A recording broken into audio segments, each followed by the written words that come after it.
When you get ready to start your strategic planning, how do you start?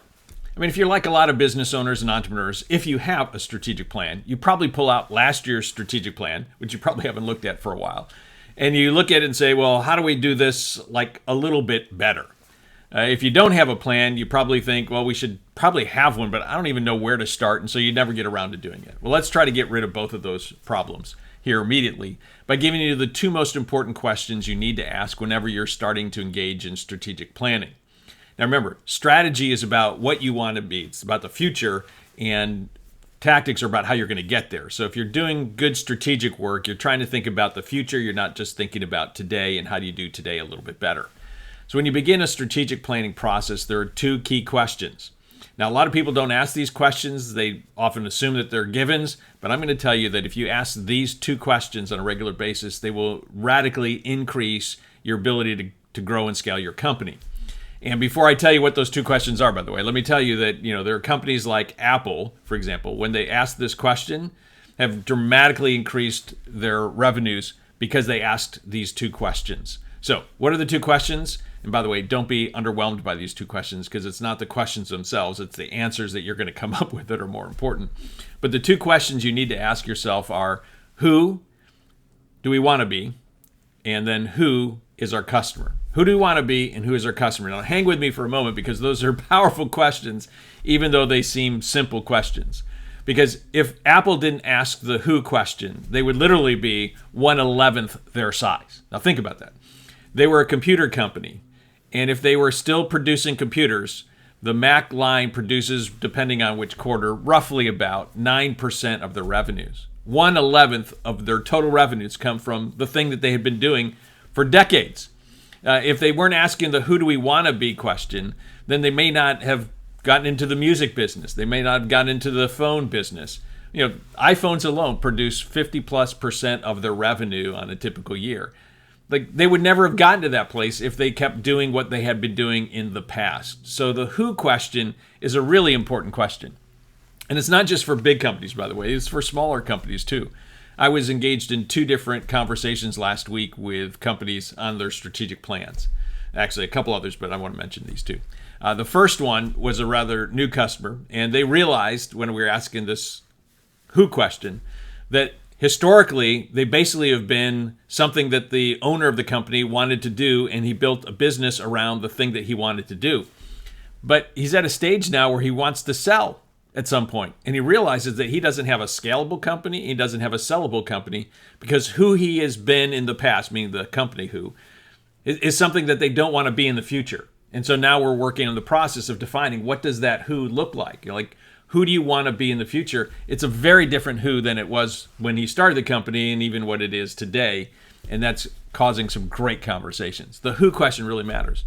Another company is a company that I've actually been working with for the last 5 or 6 years.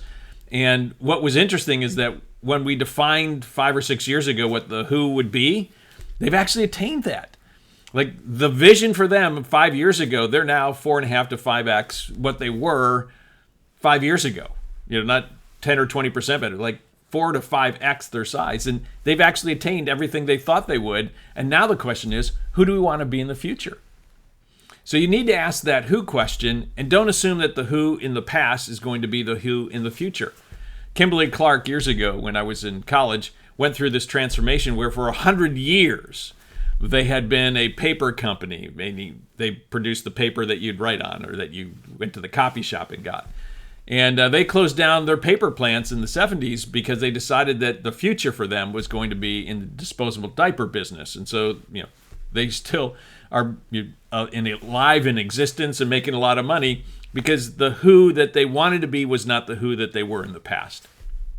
You need to ask this question every year, every time you're doing strategic planning, because who you've been in the past and who you want to be can be radically different. I've worked with a number of companies in the value-added reseller business, and they've had to go through this multiple times. A lot of those companies started as microfiche companies. Like, who uses microfiche anymore, right? And they had to change and become something else. And a lot of them then became kind of processing of not only shredding paper, but also digitizing paper and creating paper, digital files. And now some of them are thinking about issues in terms of automation, and others are thinking about cybersecurity. Like the who that they are moving forward and the who they've been in the past are radically different. So don't assume that you always know the answer to the who question. It's worth asking every single year.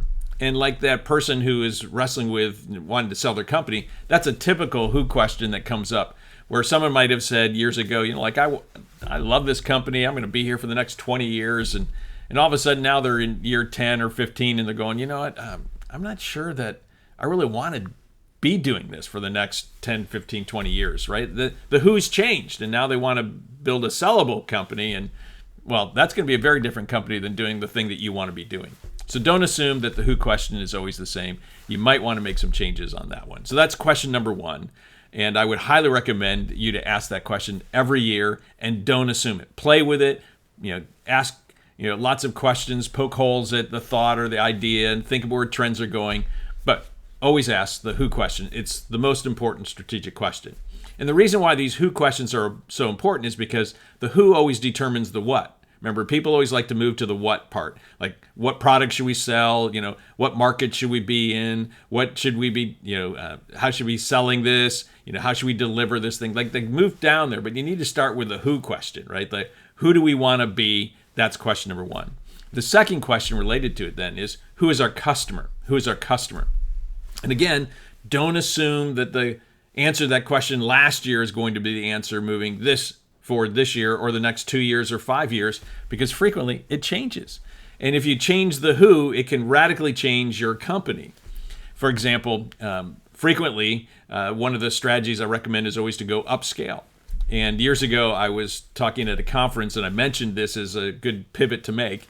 And one of the people in the audience thought, that makes a lot of sense. So he went back to his team and said, hey, we need to work with people who have a little bit more money. And so they completely re-engineered their company. 2 years later, I was speaking at a conference again for the same association.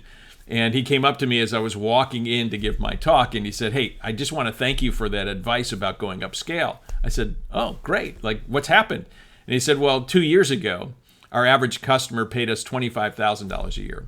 2 years later, I can tell you that our average customer now pays us $250,000 a year. Like, to go from 25 to 250,000, it was a game changer.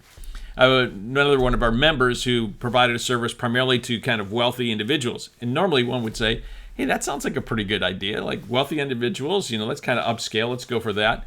But when I looked at what they had, I said, why don't you go to some wealthy corporations? Because they even have bigger pockets. And this person didn't listen for a couple of years, but finally this past year decided to listen to that. And their company is now on a huge growth spurt, because now they're working with companies that have actually more money than the wealthy individuals. Again, don't assume that the answer to the who your customer is from 1 year to the next year is always going to be the same. Sometimes you have to niche down. If you've been primarily selling locally, maybe right now you need to go from your local community to your county, maybe to your state, maybe to your region, maybe to the country you're in, maybe even to the world. Like, you can expand out, because maybe that's it. Maybe you need to go to an adjacent market that you haven't been in the last X number of years, but that could really be the growth. Or maybe you need to change the functions. I've got one of our customers and members in the BizScalers Club who's trying to change from, historically they've been B2B, and now they're going to move to B2C, which actually has a much higher potential for growth than the B2B play, which they've been doing for a couple decades. Remember, don't assume in strategic planning that the answer that you gave last year or 5 years ago or 10 years ago is the answer that's going to be moving forward. Strategic thinking is really about thinking about the future, and who you want to be in the future and who you've been in the past may be radically different. So if you really want to be great at strategic planning, make sure this year you ask those two questions and don't rush through them. Give them some time, play with them. Who do we want to be moving forward? Don't assume it'll be the same. And who is our customer? Don't assume it'll be the same. If you'll ask those two questions, you'll have a much more strategic plan than you have in the past, because those are the two most important questions you can ever ask in strategic planning.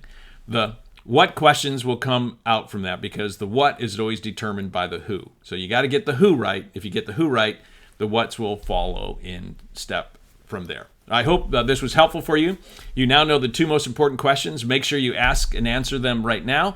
And then hopefully, if you haven't yet, make sure you subscribe to this channel And I'll provide you on a regular basis content that'll hopefully give you actionable ideas that you can use to be able to grow and scale a great self-operating business that can double every 12 to 36 months. So until our next time, to your accelerated success, Bruce out.